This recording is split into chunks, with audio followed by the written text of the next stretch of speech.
Good morning, universe and mining family. Grab your shovels and your pickaxes. Welcome to the show. I'm Nemesis, and of course, I'm not your babysitter. Do your own research, but let's dig in. How crypto miners are adapting in this bear market. I can tell you how I'm adapting. Trying to be more power efficient, thinking of greener, renewable energy resources that have lower kilowatt per hour rates on them. Just dialing back with as much power out of my mining equipment. This way they're not utilizing any power that they do not need. Only having the exact amount of fans that I need to cool my rigs down. And well, for the wintertime, guess what? I'm not running my heat. So I'm saving money there. So I'm using less gas, and then I got one less fan for my furnace to blow that and circulate that throughout my whole house. So now I've just got my mining rigs, a few fans set up, so I'm trying to be as energy efficient as humanly possible. This way I'm maximizing the amount of money that I'm not spending. So the money that I'm spending is going directly into my electricity, and that's bad enough as is. But let's see what how these people are adapting in the bear market according to them. In a current crypto bear market, miners have been battered due to the depreciating of digital assets. Even the investors are getting hammered, leaving many operations struggling to generate profit. Yes. What profits? I am mining for my electricity. I do not make profits. It sucks, but from my viewpoint, I'm watching miners happen to get off the network because, like they're saying here, in some cases, miners have been forced to exit the business altogether.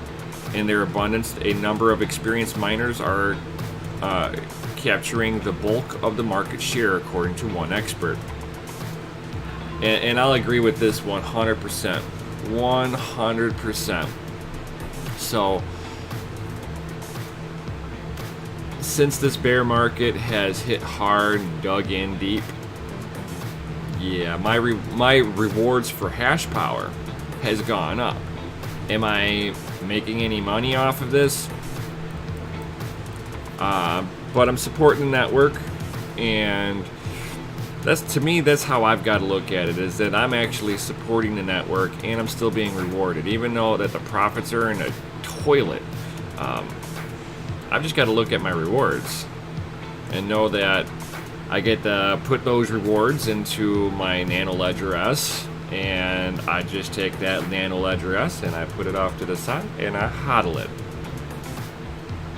That's how a miner, in my opinion, adapts into this bear market. He picks a project that they are still grinding on. They are still, basically that project or that company is still working, even though they're not making any money either. Oh, I got the wrong hat on, guys. I should have my yen hat on. Yeah. So, for me, I'm just looking at the long term on this. I hodl what I mine. I don't cash out. Well, I'd be losing money if I cashed out. It doesn't even make sense. I pay my electric bill out of my pocket because unlike these big giant mining operations, that I can afford my electric bill. It's not out of control. Not yet, at least.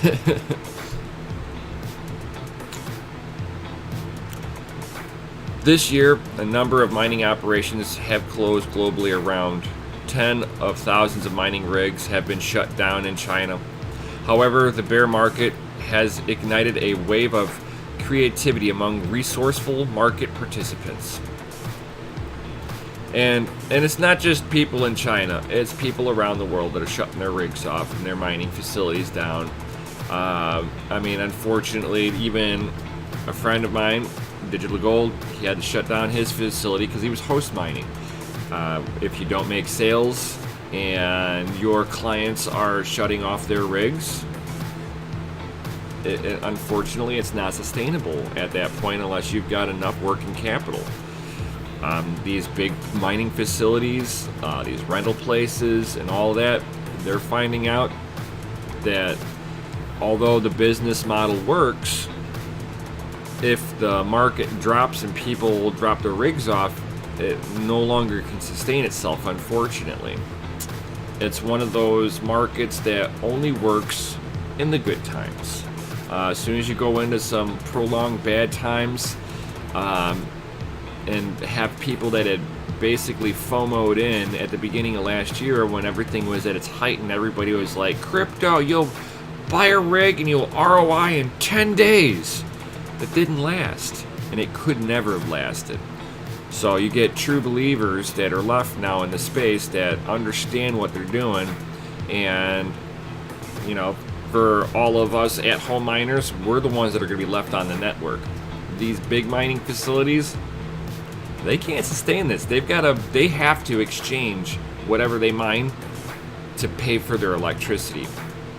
I have not gotten to that point where I can't afford my electric bill.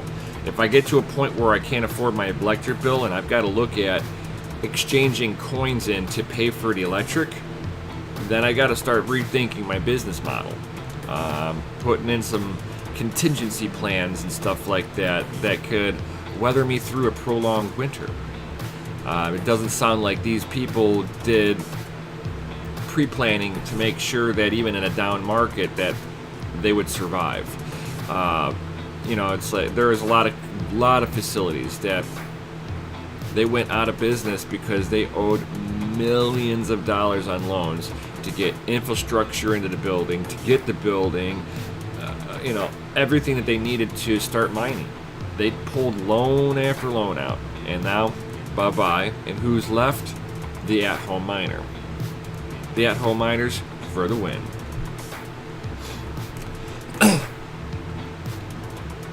However, a bear market has ignited a wave of creativity amongst resourceful market participants, allowing the mining operations to thrive, capitalizing on new cost-efficient strategies. Yep, like I get wind energy. It actually cut my electric bill down just a little bit. I mean, I'm not talking leaps and bounds. I'm not on commercial power, but it helped. Definitely, if you guys are looking for a little better ways, start shopping. I mean, unless your town got contracted in to one of those energy saving programs, and I suggest, my own opinion, I suggest to get the hell out of those things because you're actually spending more money. And the mayor gets roped into a sucker as a sucker. I mean, they might as well just tattooed sucker on your mayor's forehead for roping you into a contracted town. A lot of times, not every time. I will say that there are some exceptions to this rule, but for everything that's happened around the towns around me, like my pops got roped into one of those towns that got contracted in for energy. I didn't sign it. I went and did my own thing, and I paid less money than him. Do your research, as I always say. Do your own research before you sign anything. I don't put my name on anything unless I know what's up. Matt D'Souza, co-founder of Blockware Solutions and consultant at KPMG, based in Chicago. Hey, my neck of the woods. Also operated one of the largest mining pools for Aeon network. D'Souza acknowledged that while the bear market has caused many facilities to close shop, experienced miners are getting creative to capture their market share. Hells yeah. Overclocking, no AC units, no furnace, green energy. Yeah, baby. It's the miners who built inefficient and large indoor facilities a few years ago and bought mining rigs at basically last year when everything was at the height of everybody gotta start mining. Yeah, they're all in trouble, as they say. D'Souza explains that the mining market participants currently going out of business are more likely purchased rigs and signed hosting contracts at the end of last year and towards the beginning of this year, while BTC was trading over 9 Gs. More than likely. Within that time frame, the S9 sold for over 2 Gs. Wow! They're not even going for half of that now, I think. And a 2-year hosting contract average of $120 per hosting contract of $120 or plus per S9 per month. Wow.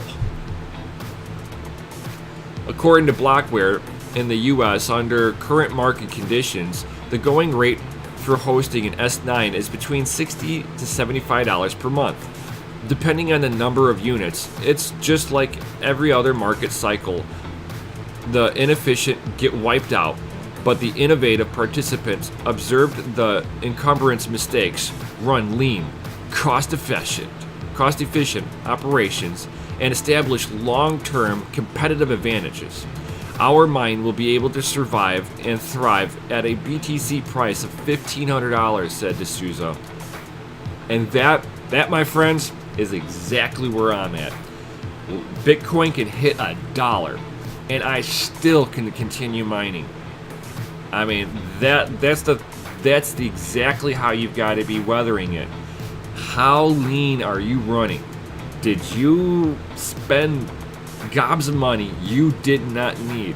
I mean, if you're setting up a mining rig and you're looking at, say, a cheapest Celeron processor out there, let's say you're looking at a $50 Celeron processor. I don't know. You know what? I've actually seen it for like $30. A $30 Celeron processor. And then you got your favorite, your i7. Do you spend the $100 and some odd on that i7? Or do you spend $30 on your chip for your mining rig? Think about it, guys. You're trying to maximize your profits. That $30 chip will do you just fine. I'm just saying, you do not need to get the latest and greatest thing for your mining equipment. I've got a 13-year-old PC that I was mining the hell out of it. It's sitting off to the side idle right now because I don't have enough GPUs for it. I've got them into dedicating mining rigs now. But if I get some bleed over, I'm firing that thing right back up, putting a thumb drive in there with some HiveOS on it. Yeah, baby. Mining for the win. On average, solo miners pay 13 cents per kilowatt hour to run their rigs at home. Or if you do some green energy, do some research. Always do your own research. And you too might be able in your area find somebody that's providing 10 cents a kilowatt hour. 13 cents a kilowatt hour, it hurts. I'll just tell you that right now. But if you do your shopping, it's worth doing the research and shopping around to see if you can hit 10 cents or less a kilowatt hour. There's no need to be paying anything more than 10 cents a kilowatt hour. Even if it's your own house and you're not mining, you should still be doing your own research and finding the cheapest way to power up your home. If you're sitting there spending 13 cents a kilowatt hour, you've got 3 cents a kilowatt hour. You're basically just giving the electric company to provide what? Nothing more than the guys that are running it at 10 cents a kilowatt hour. And just so that you even know even further, commercial rates are even lower because they use a lot more energy than the home consumer. Yeah, think about that, guys. The electric company is just raping you with their prices because, you know, they're the Gestapo and they can charge you whatever you want.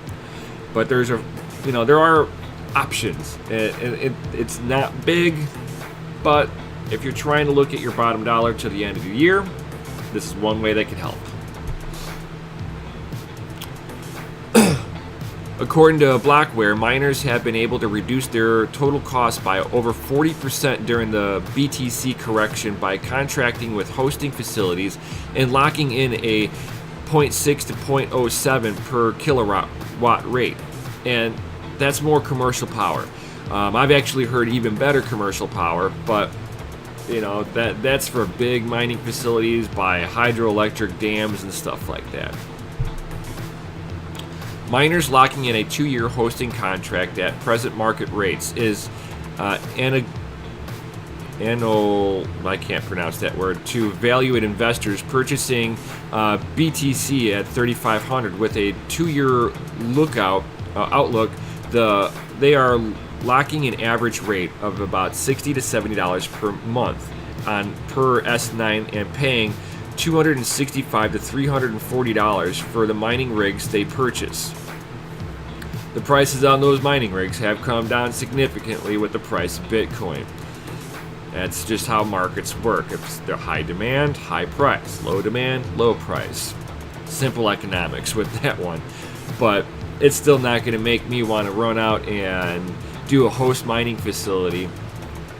Carol, I'm going to do some shots fired. You got Christy from Minority, supposed to be for the GPUs. Here she is running a gigantic ASIC mining farm, but she's supposed to be for the GPU people. And then there's rumors that when these people are asking for not the rigs back, just the GPUs, Christy is sitting there going, why do you want your GPUs back? They're not profitable. Yeah, for the miners, huh? This is how some of those big mining facilities are trying to do it, is trying to scam you out of your stuff. Just saying.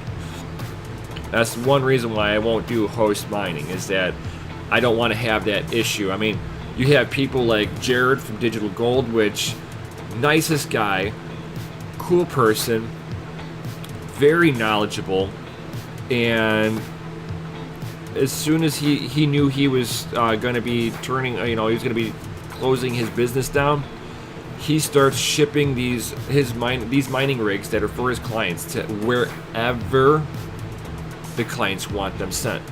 Did he get paid to do it? Nope. Did he have to probably pay to ship some of it out? Probably. But that's what a good business guy is going to do. And unfortunately, that's some of the reasons why I do not want to have a host mining facilities, that I don't want to worry about, is this person going to be able to survive? And then once, if they don't survive, am I going to get my equipment back? And do I have to argue about getting my equipment back? These are things that I'm not going to deal with.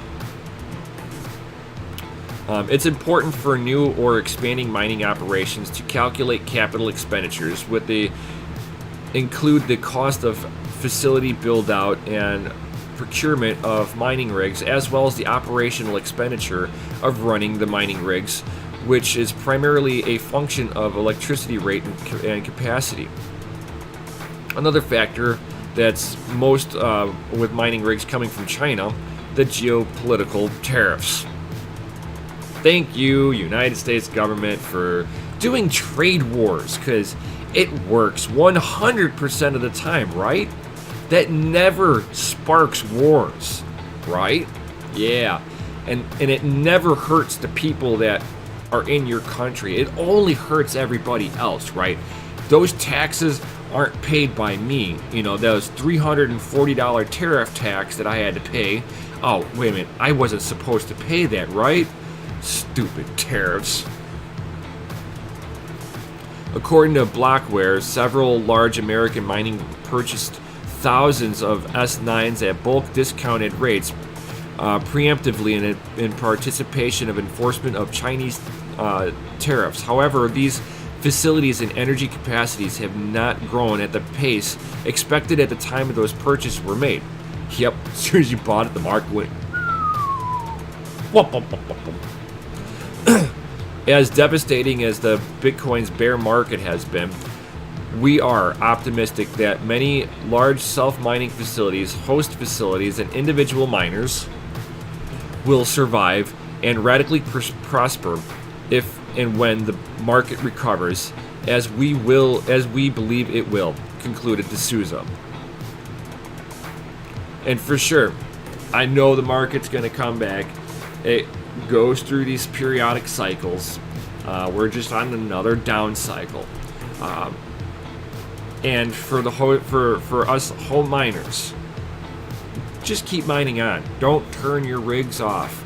You turn your rigs off, and you're just going to be helping me out. I mean, you can turn them off. I'll mine those rewards for you. It'd be my pleasure. But for all you big mining facilities, I have no qualms about you going out of business or having to shut down your rigs temporarily because you can't afford your electric bill.